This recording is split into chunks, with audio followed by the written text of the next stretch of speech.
The cathedral bells of Notre Dame had fallen silent.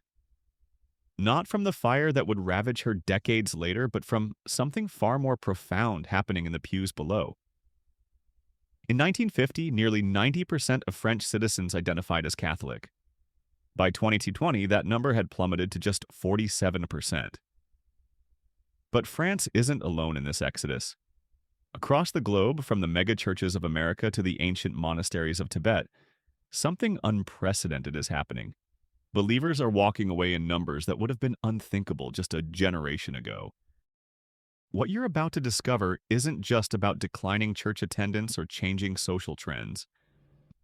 This is the story of the largest shift in human spirituality in recorded history, and the forces driving it are more complex and surprising than most people realize. In Ireland, a country once so Catholic that divorce was illegal until 1995, only 54% now identify as religious. In the United States, the proportion of adults who don't identify with any religion has nearly tripled since 1990, jumping from 8% to 23%. Even in traditionally devout regions, the numbers tell a stark story. In Brazil, home to the world's largest Catholic population, the percentage of Catholics dropped from 83% in 2000 to 65% in 2020. But here's what makes this phenomenon truly fascinating. It's not happening because people are being forced to abandon their faith by oppressive governments or catastrophic events. In most cases, they're choosing to leave. Freely. Deliberately. And often, despite being raised in deeply religious households. Sarah Mackenzie grew up in an evangelical household in Tennessee. Every Sunday, Wednesday, and Friday, she could be found in the third pew from the front at Riverside Baptist Church. She memorized Bible verses, attended youth group, and even spent her summers at Christian camp. At 17, she was planning to become a missionary. By 25, she hadn't set foot in a church for 3 years. It wasn't one moment, Sarah explains. It was 1,000 small moments that just didn't add up anymore. Sarah's story isn't unique. In fact, it's becoming remarkably common. Sociologists call them deconverts, people who deliberately and thoughtfully leave their religious faith behind. And their reasons for leaving reveal something profound about how modern life is reshaping humanity's relationship with the divine. The first crack in the foundation often comes from what researchers call cognitive dissonance, the uncomfortable tension that arises when what you believe clashes with what you experience or learn. For many believers, this tension begins early, sometimes as young as elementary school. Consider this. In 1859, when Charles Darwin published On the Origin of Species, the average person had little access to scientific information beyond what they learned in church or basic schooling. Today, a curious teenager with a smartphone can access the entire repository of human knowledge in seconds. They can watch videos explaining evolution, read peer-reviewed research papers, and explore the geological evidence for the age of the Earth. When this information conflicts with literal interpretations of religious texts, something has to give. Dr. Marlene Winnell, a psychologist who studies religious trauma, puts it this way. Young people today are being asked to choose between evidence-based thinking and faith-based thinking in ways that previous generations simply weren't. But it's not just science that's driving people away. In 2018, the Pennsylvania Attorney General's office released a 900-page report documenting the abuse of over 1,000 children by more than 300 Catholic priests. This wasn't an isolated incident. Similar scandals have rocked religious institutions across denominations and continents. From the Southern Baptist Convention's handling of sexual abuse cases to the child marriage practices in some fundamentalist Mormon communities, institutional failures have shattered trust in religious authority. The data is sobering.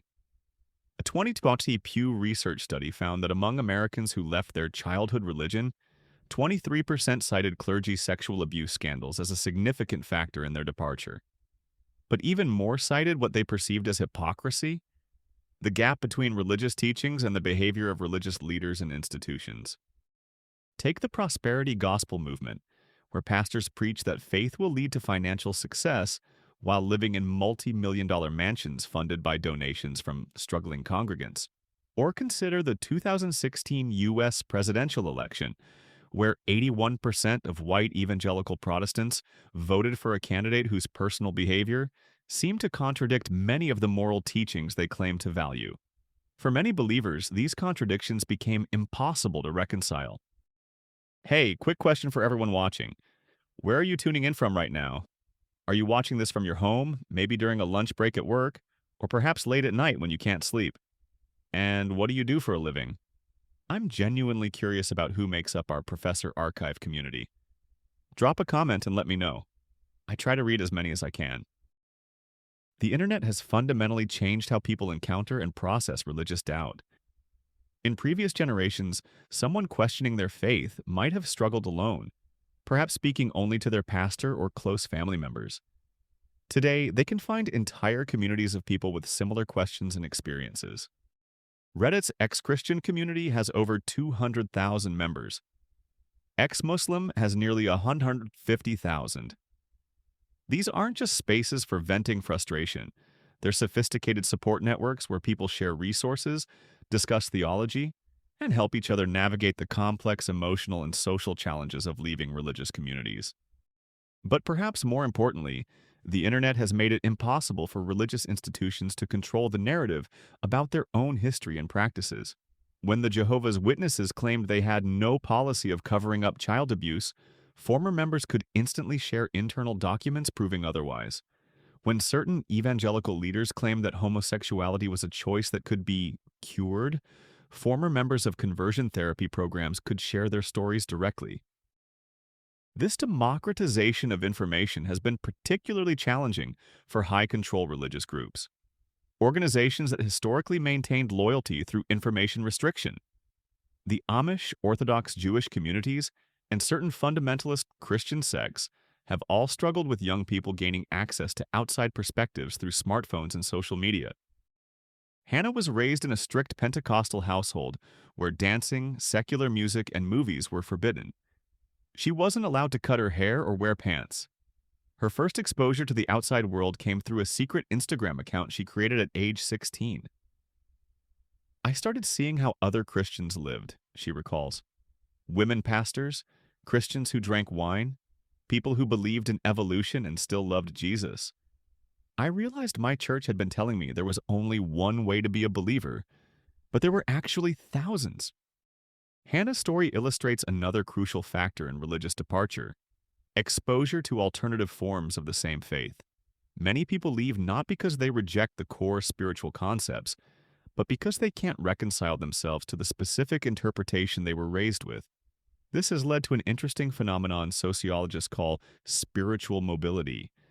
People hopping between different denominations or creating their own hybrid belief systems. The rise of what researchers call the nones, people who check none when asked about religious affiliation, doesn't necessarily mean these individuals are atheists. A significant portion describe themselves as spiritual but not religious, believing in God or a higher power while rejecting organized religion entirely. Social media has also amplified generational differences in ways that previous technologies couldn't. Young believers today can see their grandparents sharing conspiracy theories, their pastors posting political content that feels divisive, or their religious communities embracing positions that seem to contradict their stated values of love and compassion. These platforms have made private conversations public, and many young believers don't like what they see. The political polarization of religion has been particularly damaging in the United States. Over the past 40 years, evangelical Christianity has become increasingly associated with conservative political positions on issues ranging from climate change to immigration to healthcare. For young believers who might hold different political views, this association can feel like a betrayal of the spiritual message they were raised with. Marcus grew up in a Southern Baptist church in Georgia. His faith was central to his identity through high school and college. But when he began working as a social worker in Atlanta, his perspective started to shift. I was seeing homeless families, kids in the foster system, people struggling with mental health issues, he remembers. And then I'd go to church on Sunday and hear sermons about the importance of personal responsibility and traditional values. It felt like we were talking about completely different worlds. The disconnect Marcus experienced between his religious community's teachings and his daily reality is increasingly common. As society becomes more diverse and interconnected, many believers find themselves encountering perspectives and experiences that their religious upbringing didn't prepare them for. This is particularly true when it comes to LGBTQ+ issues. For many young believers, especially those with LGBTQ+ friends, family members, or personal experiences, traditional religious teachings about sexuality and gender identity feel increasingly outdated and harmful.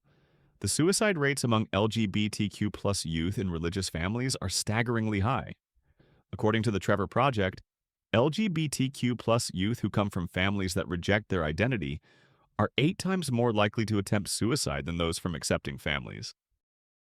When young believers see their religious communities contributing to this harm, many choose to distance themselves rather than remain complicit in what they perceive as institutional cruelty. But perhaps the most profound driver of religious departure is something more fundamental: the changing nature of suffering and meaning in the modern world. Throughout history, religion has provided crucial services: community support during hardship, explanations for suffering, hope for the future, and a sense of ultimate meaning and purpose. Today, many of these functions are being fulfilled by secular institutions and philosophies. Therapy has replaced pastoral counseling for many people dealing with emotional distress. Scientific explanations have replaced supernatural ones for natural disasters and disease. Social media and hobby groups provide community. Political activism and career success offer purpose and meaning. Dr. Phil Zuckerman, a sociologist who studies secularization, notes that in many developed countries, people can live full, meaningful lives without ever needing the services that religion traditionally provided. They can find community, moral guidance, emotional support, and life purpose through entirely secular means. This shift is particularly evident in countries with strong social safety nets. In Denmark, Sweden, and Norway, countries with universal health care, robust unemployment benefits, and high levels of social trust, religious belief is among the lowest in the world. When the government provides security and the culture promotes well-being, the existential needs that religion traditionally met are fulfilled elsewhere. The trauma of religious upbringing itself has become a significant factor in people's departure from faith. Religious trauma syndrome, while not officially recognized in diagnostic manuals, is increasingly acknowledged by therapists and mental health professionals. The symptoms can include anxiety, depression, difficulty making decisions, problems with sexuality, and struggles with self-worth. Jennifer grew up in a fundamentalist Christian household where she was taught that her natural thoughts and desires were sinful.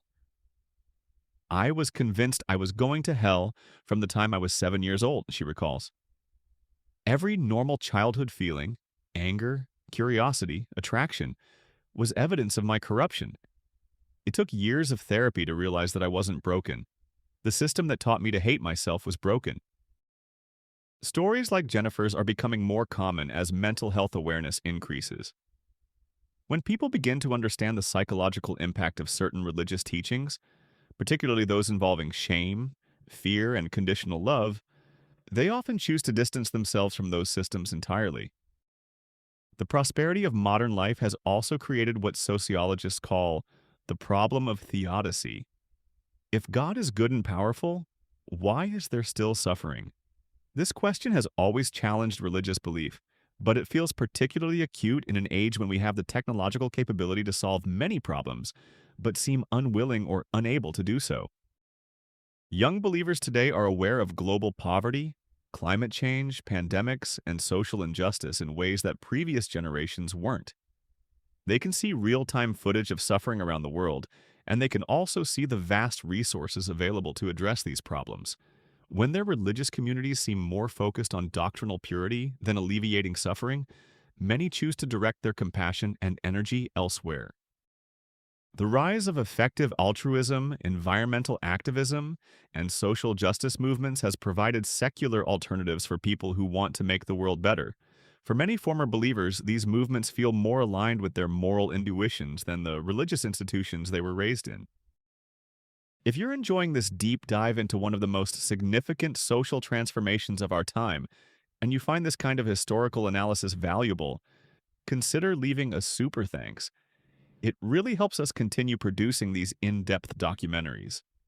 And of course, subscribing and hitting that notification bell means you won't miss our upcoming episodes on similar fascinating topics.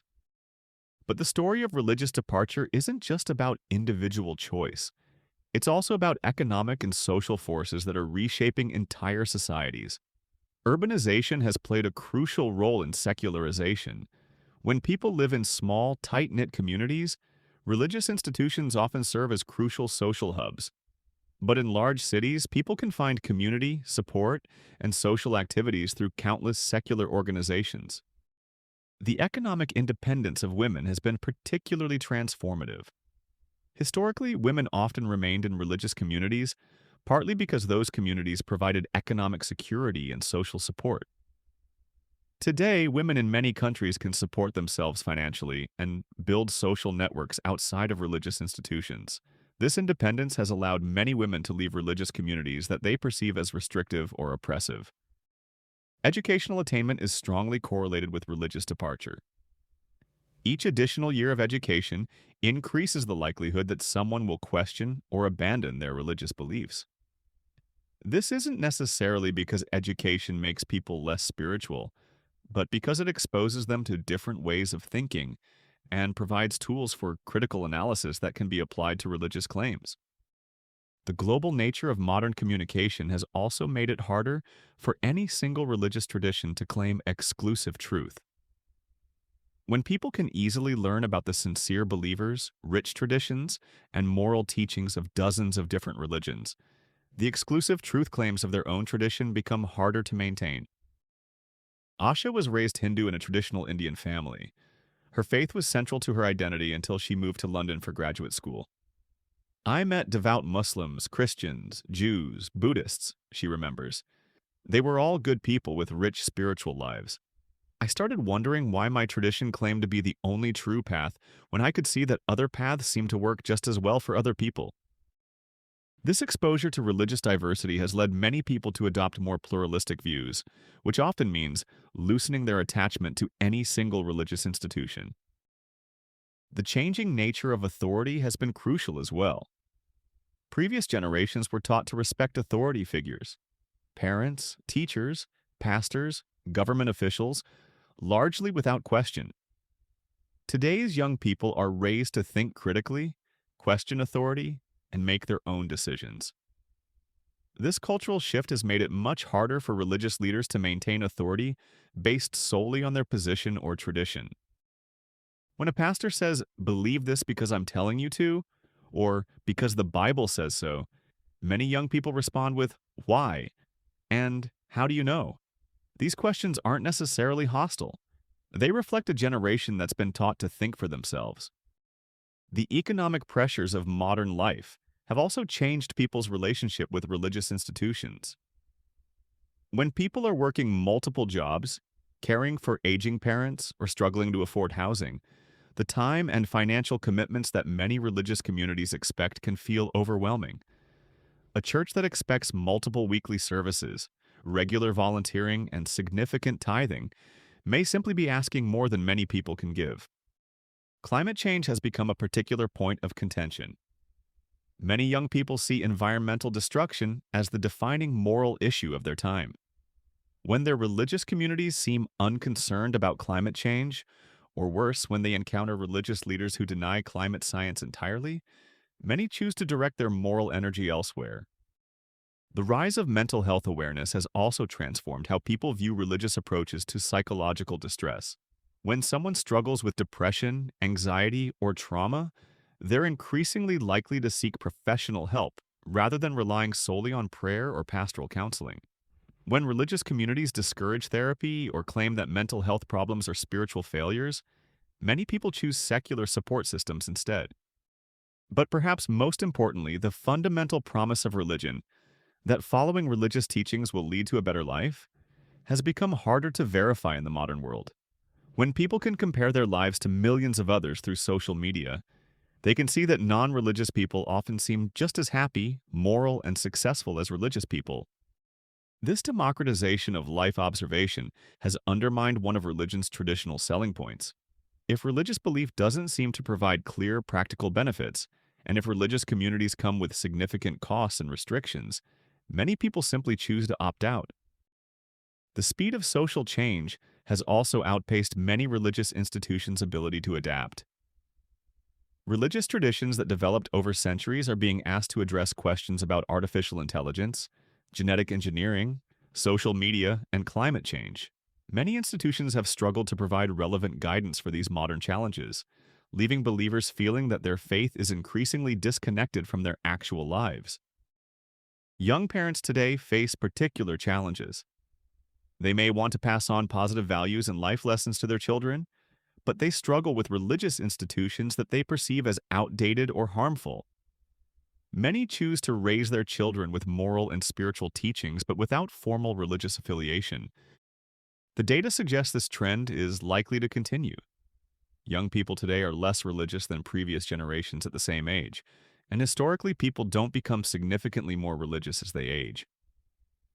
The children being raised in secular or loosely spiritual households are unlikely to suddenly embrace traditional religion as adults. However, this doesn't necessarily mean the end of spirituality or meaning-seeking. Many former believers describe their departure from organized religion as a spiritual journey rather than an abandonment of spirituality. They may embrace meditation, nature spirituality, philosophical exploration, or personalized belief systems that combine elements from multiple traditions. The rise of psychedelic therapy, mindfulness practices, and alternative spiritual modalities suggests that humans' need for transcendence and meaning hasn't disappeared. It's just being fulfilled in new ways. Some religious institutions are adapting to these changes. Progressive denominations that embrace scientific understanding, support LGBTQ+ rights, focus on social justice, and encourage questioning are often growing even as traditional denominations decline. These communities suggest that the future of religion may look very different from its past. The story of religious departure is ultimately a story about human freedom, dignity, and the search for truth and meaning.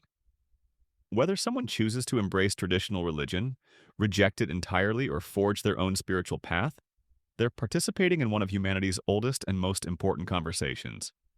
How should we live? What can we know? And what gives life meaning?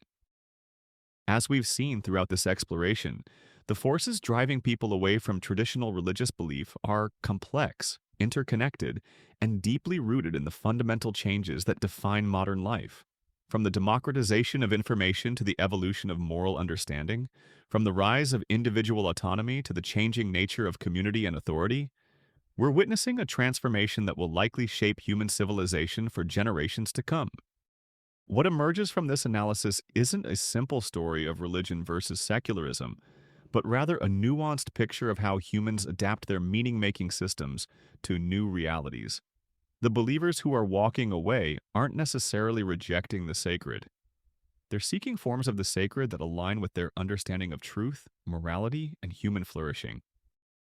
This is Professor Archive, and I want to thank you for joining me on this deep exploration of one of the most significant social transformations of our time. The decline of traditional religious belief touches every aspect of society, from politics to psychology, from family structures to global cooperation. Understanding these forces helps us understand not just where we've been, but where we might be heading as a species. What are your thoughts on this massive shift we're witnessing? Have you experienced anything similar in your own life or community? The comment section is always a fascinating place for thoughtful discussion, and I'm genuinely interested in your perspectives. Until next time, keep questioning, keep learning, and keep seeking truth wherever it may lead.